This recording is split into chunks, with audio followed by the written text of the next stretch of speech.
A graça e a paz, meus irmãos. Gostaria de compartilhar um texto da palavra do Senhor em Lucas, capítulo 21, versículos 25 a 28.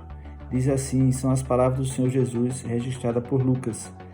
Haverá sinais no sol, na lua e nas estrelas. Sobre a terra, angústia entre as nações em perplexidade por causa do bramido do mar e das ondas. Haverá homens que desmaiarão de terror e pela expectativa das coisas que sobrevirão ao mundo, pois os poderes dos céus serão abalados. Então se verá o Filho do Homem vindo numa nuvem com poder e grande glória. Ora, ao começar essas coisas a suceder, exultai e erguei a vossa cabeça, porque a vossa redenção se aproxima. Temos vivido tempos difíceis. Sempre ouvimos as pessoas comentarem nas ruas onde passam, que tempo é esse?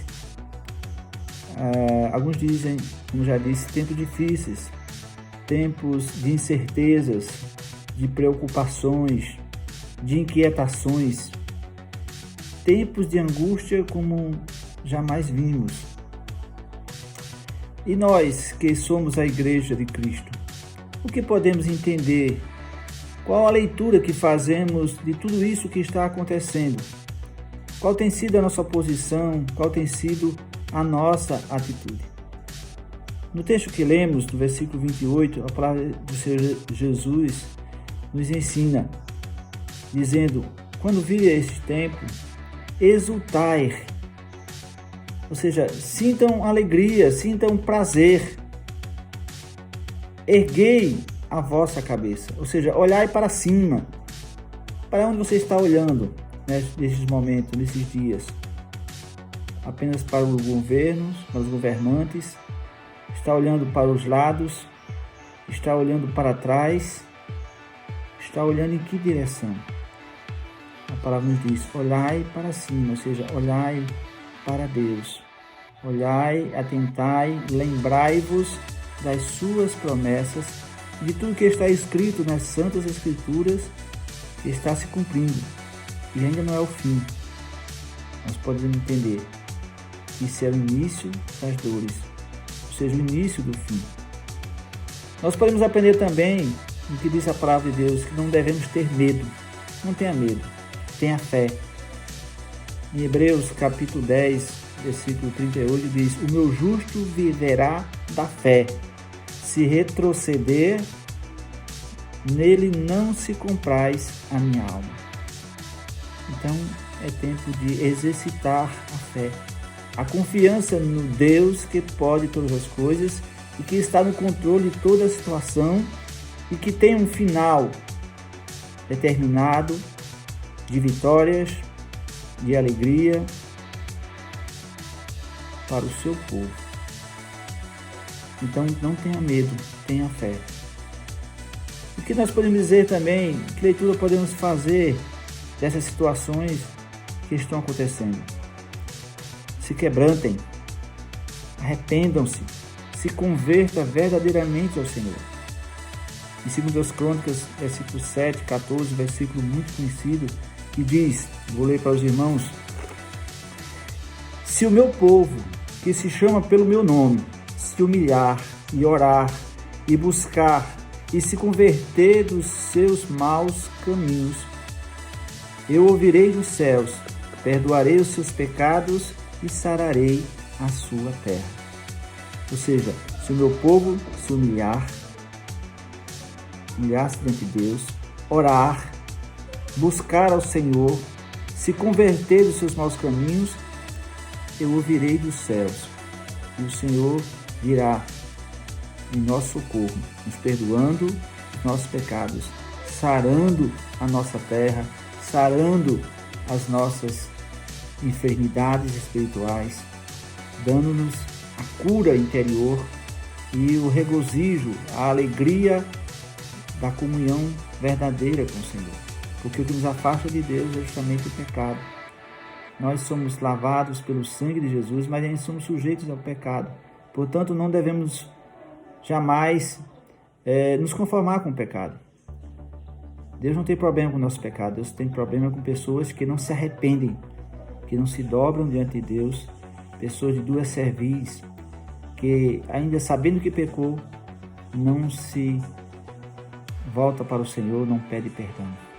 Então o coração endurecido não abre as portas para o perdão, para a reconciliação. Então é momento de quebrantamento, é momento de arrepender-se e se converter verdadeiramente ao Senhor. O que temos visto nos últimos tempos, temos visto muita religiosidade, superficialidade da fé, gente brincando de ser cristão, um evangelho light, que não demonstra renúncia, transformação. Então, devemos ter muito cuidado com isso. Voltarmos mais rápido para Deus, para uma vida sincera diante do Senhor, porque Ele conhece de fato os nossos corações. O que podemos fazer, que leitura podemos fazer de tudo isso que está acontecendo? O que a igreja precisa entender? Que é momento de pregar o Evangelho. Prega o Evangelho. Você pode dizer assim, mas como podemos fazer, irmãos? Agora estamos sem poder sair na rua. Não nos falta oportunidade. Comece pela sua casa. Comece mandando uma mensagem. E quando tudo isso passar, comece a exercitar o evangelismo. Comece a evangelizar as pessoas. Compartilhar um texto da palavra de Deus. Pregar e, sobretudo, viver aquilo que você prega. Em Mateus 28, 19 a 20, nós recebemos como povo de Deus uma missão de pregar e ensinar a palavra de Deus. Pregar no sentido de levar as pessoas a Cristo, iniciá-las no Evangelho, e também de ensinar, porque o povo de Deus perece por falta de ensinamento da palavra de Deus. Muitas vezes são os líderes que têm sido relapsos nessa questão, e muitas vezes são os próprios liderados que não têm buscado o aprendizado da palavra de Deus. Qual o valor que você tem dado à escola bíblica dominical? Qual o valor que você tem dado à leitura da palavra de Deus, à meditação na palavra de Deus? Qual a atenção especial que você tem dado às palavras de Deus para a sua vida? Então, temos uma grande responsabilidade mediante tudo isso, onde muitas pessoas estão assustadas, amedrontadas, inquietas, e que estão, algumas delas, com sede da palavra de Deus, porque não compreendem espiritualmente tudo que está acontecendo, e você sabe, tem permanecido calado. Comece a pregar o Evangelho. Há um campo aí muito vasto para a colheita, mas é preciso que semeie. Então semeie a palavra de Deus. Semeie com palavras, semeie com uma atitude, com uma vida digna do Evangelho de Cristo, do Evangelho da transformação. O mundo está sedento, as pessoas estão sedentas. Este é o momento da colheita. Vamos pregar o Evangelho de Deus. Prega o Evangelho, Igreja de Cristo. Outro ponto que devemos analisar de toda a situação é que devemos preparar, pois Jesus vai voltar. Versículo 27 diz: então se verá o Filho do Homem vindo numa nuvem com poder e grande glória. A volta de Cristo é certa, não tenha dúvida disso. Como está a sua vida? Como você está aguardando a vinda do Senhor? Lembremos da parábola das 10 virgens. Eu não quero falar isso agora, falar sobre toda a parábola agora por conta do tempo, mas em outra ocasião falaremos. Aquelas que estavam aguardando o noivo, todas estavam aguardando, mas nem todas estavam de fato preparadas para a vinda do seu noivo. Você está preparada?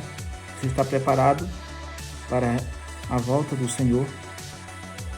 Então, é momento de refletirmos sobre tudo isso que nós falamos. Hoje é dia de arrepender-se e renovar os seus votos, sua aliança com o Senhor. É tempo disso, é tempo de renovação, igreja.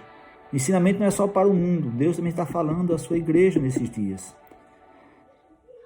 Será que Deus não está falando a você através desta palavra. A vida cristã, irmãos, é uma busca incessante por santidade.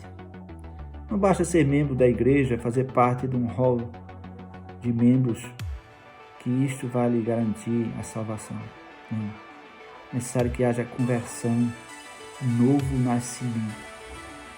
Sabe, irmão, tem muitas pessoas que estão vivendo enganadas dentro da igreja, participando até de algumas atividades, mas ainda não nasceram de novo.